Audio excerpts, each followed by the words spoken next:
Hello hi மக்களே, welcome to viral cinema. நான் உங்கள் ஜோஷிகா.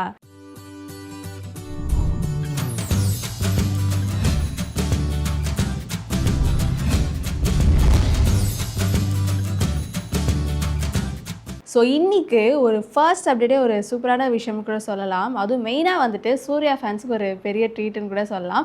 நம்ம எல்லாருக்குமே தெரியும் ஆர்ஜே பாலாஜி சார் டைரக்ஷனில் கருப்பு படத்தில் நம்ம சூர்யா அண்ட் த்ரிஷா இவங்க நடிக்கிறாங்கன்ட்டு. ஸோ அந்த வகையில் அந்த படத்தோட போஸ்டருமே வந்துட்டு நம்ம ஆர்ஜே பாலாஜி சார் பர்த்டே அன்றைக்கி ரிலீஸ் பண்ணியிருந்தாங்க. அண்ட் அடுத்ததான் இந்த படத்தோட டீசர் எப்போ ரிலீஸ் பண்ணுவீங்க அப்படின்னு சொல்லிட்டு எல்லாருமே கேட்டுட்டு இருந்தாங்க. ஸோ அந்த வகையில் இப்போ அந்த படத்தோட டீசர் வந்துட்டு ஜூலை 23 அன்றைக்கி ரிலீஸ் பண்ண போகிறாங்க. அதாவது நம்ம சூர்யா சார் பர்த்டே அன்னைக்கு அதை ரிலீஸ் பண்ண போகிறாங்க. ஸோ இது கேட்கும்போது ரொம்ப ஆர்வமாக இருக்குல்ல. ஏன்னா வந்துட்டு ஆல்ரெடி கங்குவா படமாக இருக்கட்டும், ரெட்ரோ படமாக இருக்கட்டும், ஸோ அந்த படத்துக்கு ரொம்ப எதிர்பார்ப்பு இருந்தது. பட் ரசிகர்கள் மத்தியில் அந்த படம் வந்துட்டு அவ்வளோ எப்படி சொல்கிறது, எதிர்பார்த்த அளவுக்கு அந்த படம் இல்லாதனால இப்போது இந்த கருப்பு படத்து மேலே ஒரு பெரிய எதிர்பார்ப்பே வச்சுருக்காங்க. ஏன்னா இந்த படத்தை நம்ம ஆர்ஜே பாலாஜி சார் டைரக்ட் பண்ணுறதுனால. ஏன்னா இதுக்கு முன்னாடி அவர் பண்ண டைரக்ஷன்ஸ் எல்லாமே வந்துட்டு சூப்பராக இருந்தது. அந்த வகையில் இப்போது இந்த படத்துக்குமே வந்துட்டு ஒரு பெரிய எக்ஸ்பெக்டேஷனும் வச்சுருக்காங்க.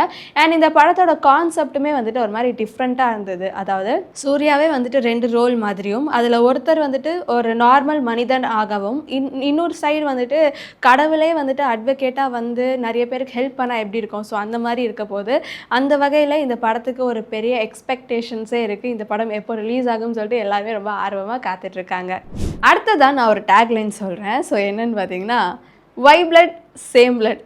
இந்த டேக்லைனை கேட்கும் போது எங்கேயோ கேட்ட மாதிரி இருக்கே அப்படின்னு நம்மளுக்கு ஃபீல் ஆகும். சில பேருக்கு தெரிஞ்சிருக்கும் சொன்னோடனே, ஆஹா இது இவங்க 2 பேரோட காம்போ ஆச்சு அப்படின்ட்டு. ஆமாம், ஸோ இந்த டேக்லைன் கேட்டோன்னே எனக்கு ஞாபகம் வந்து நம்ம பிரபுதேவா சார் அண்ட் வடிவேல் சாரோட காம்போ தான். ஸோ நம்ம எல்லாருமே அவங்களோட காம்போ வந்துட்டு பல வருஷத்துக்கு முன்னாடி நம்ம பார்த்துருப்போம். ஸோ அவங்களோட காம்போ இணைஞ்சாலே ஒரு ஃபன் இருக்கும், ஒரு காமெடி இருக்கும். கண்டிப்பாக அதை பார்த்தா நம்ம எல்லாருமே சிரிப்போம். அந்த வகையில் 20 வருஷத்துக்கு அப்புறம் இப்போ அவங்க 2 பேருமே வந்துட்டு சேர்ந்து ஒரு படத்தில் நடிக்க போகிறாங்க. ஸோ யாரோட டைரக்ஷன்லன்னு பார்த்தீங்கன்னா சாம். ஸோ கண்டிப்பாக இந்த படத்துக்கு ஒரு பெரிய எக்ஸ்பெக்டேஷன் இருக்குது. ஏன்னா இவங்க 2 பேரும் ரொம்ப நாள் கழிச்சு இணைகிறாங்க. அண்ட் கண்டிப்பாக வந்துட்டு ஒரு ஃபன் இருக்கும் அப்படின்ற ஒரு பிலீஃப் இருக்குது. ஏன்னா இந்த படமே வந்துட்டு ஒரு காமெடி ஜானரில் தான் எடுக்கிறாங்க. அண்ட் அது மட்டும் இல்லாமல் இந்த படத்தோட மியூசிக் டைரக்டர் வந்துட்டு யுவன் சங்கர் ராஜா சார். அண்ட் இந்த படத்தோட ரிலீஸ் வந்துட்டு 2026 எக்ஸ்பெக்ட் பண்ணலாம்.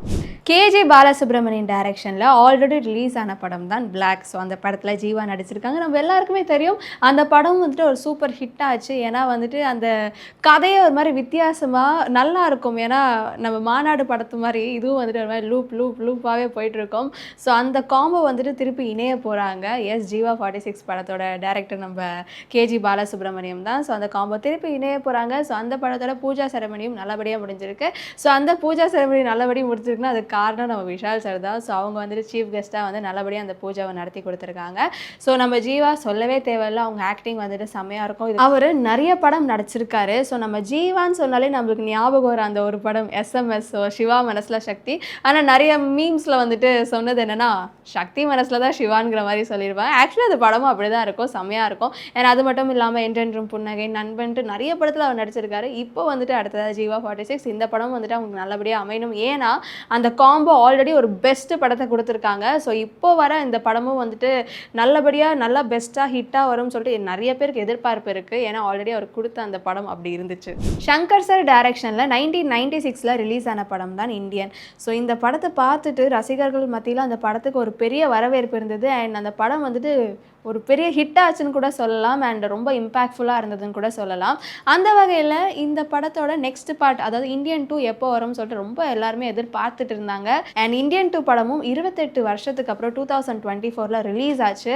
அண்ட் அந்த படத்துக்கு போகிறவங்க எல்லாருமே வந்துட்டு இந்த படமும் வந்துட்டு இந்தியன் மாதிரி செம்மையாக இருக்கும்னு சொல்லிட்டு ரொம்ப எதிர்பார்ப்போட போனாங்க. ரசிகர்கள் எதிர்பார்த்த அளவுக்கு அந்த படம் இல்லாதனால எல்லாருமே வந்து ஒரு மாதிரி சோகம் ஆயிட்டாங்க. ஸோ இந்தியன் 3 வந்துட்டு அடுத்ததாக வர இருந்துச்சு. ஆல்ரெடி அந்த படத்தோட ஷூட்டிங் வந்துட்டு இந்தியன் 2 படம் எடுக்க போது 80% ஆஃப் த ஷூட்டிங் வந்துட்டு முடிச்சிட்டாங்க. இந்தியன் 2 படம் சரியா போகாதனால இந்தியன் 3 வந்துட்டு ட்ராப் பண்ணுற நிலைமையில இருந்துச்சு. ஆனால் அந்த படத்தோட ஷூட்டிங் வந்துட்டு ஆல்ரெடி இந்தியன் 2 எடுக்க போதே 80% ஆஃப் த ஷூட்டிங் முடிச்சிட்டாங்க. ஸோ அந்த 20% தான் பேலன்ஸ் இருந்தது. ஆனால் வந்துட்டு சரி ஓகே இந்த படம் எடுக்கலாமா வேணாமா அந்த மாதிரி ரொம்ப கன்ஃபியூஸ் ஸ்டேட்டில் இப்போ அந்த படத்தோட மிச்சம் 20% ஷூட்டிங்கும் வந்துட்டு ஸ்டார்ட் பண்ண போகிறாங்க. என்னடா ட்ராப் பண்ணுறதா இருந்துச்சு, என்ன எப்படி இந்தியன் 3 திருப்பி எடுக்க போகிறீங்க அப்படின்னு எல்லாருமே யோசிப்பீங்க. ஆமாங்க, நம்ம ரஜினிகாந்த் சார்னால தான் திருப்பி இந்தியன் 3 படத்தோட ஷூட்டிங் வந்துட்டு ஆரம்பிச்சிருக்கு.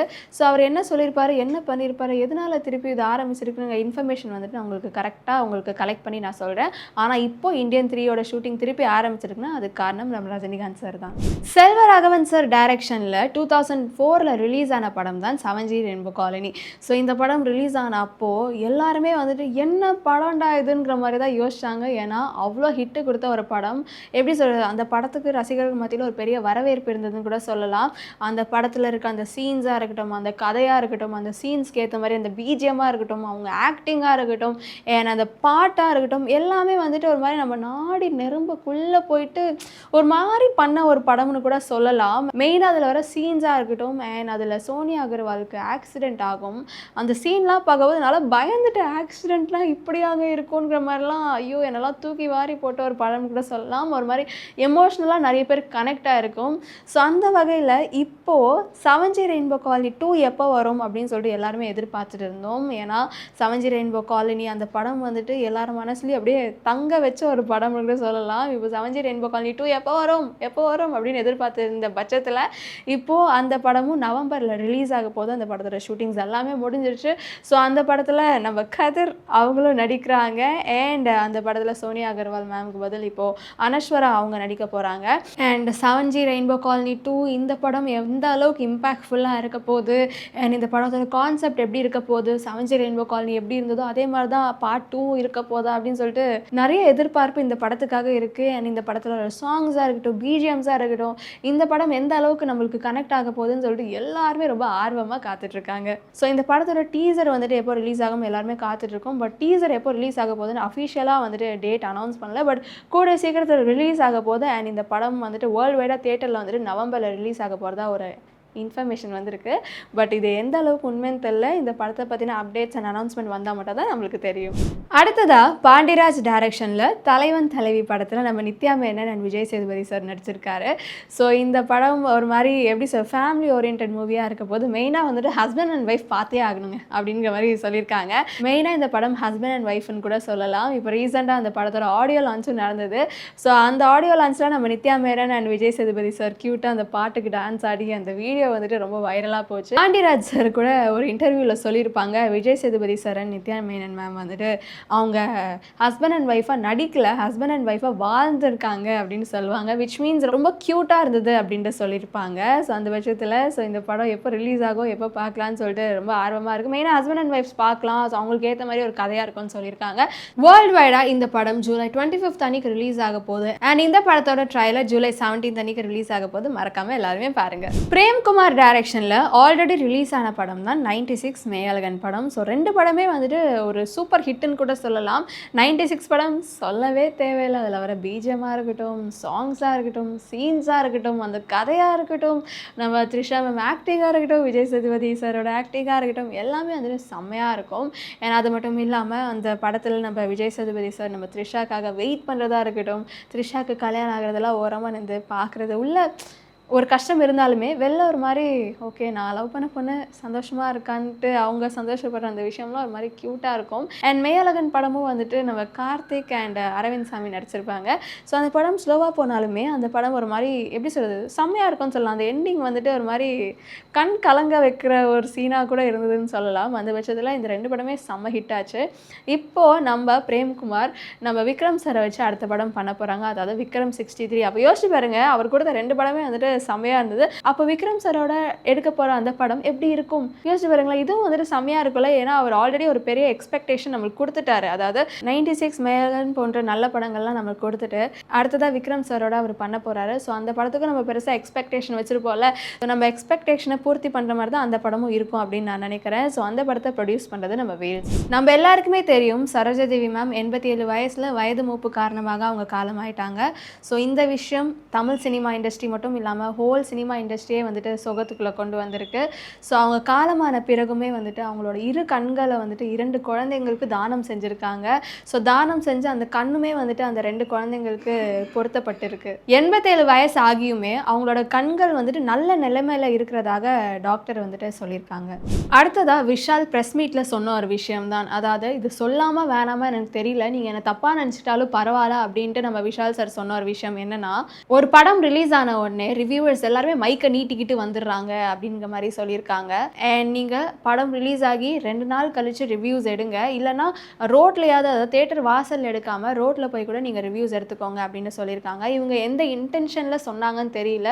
ஸோ நம்ம ரிவ்யூஸ் எடுக்கிறனால அதாவது பார்க்குறவங்க வந்துட்டு ஃபுல் கதையை சொல்கிறாங்களா, இல்லை அந்த இன்டென்ஷன்லன்னு சொன்னாங்களா, இல்லைனா நம்ம ரிவ்யூஸ் கேட்குறதுனால அவங்க இந்த படம் இப்படி இருக்குது, இல்லை நல்லா இல்லை, இது நல்லா இருக்குன்னு சொல்கிறதுனால இந்த படம் ஓடாத காரணத்தினாலையான்னு எனக்கு தெரியல.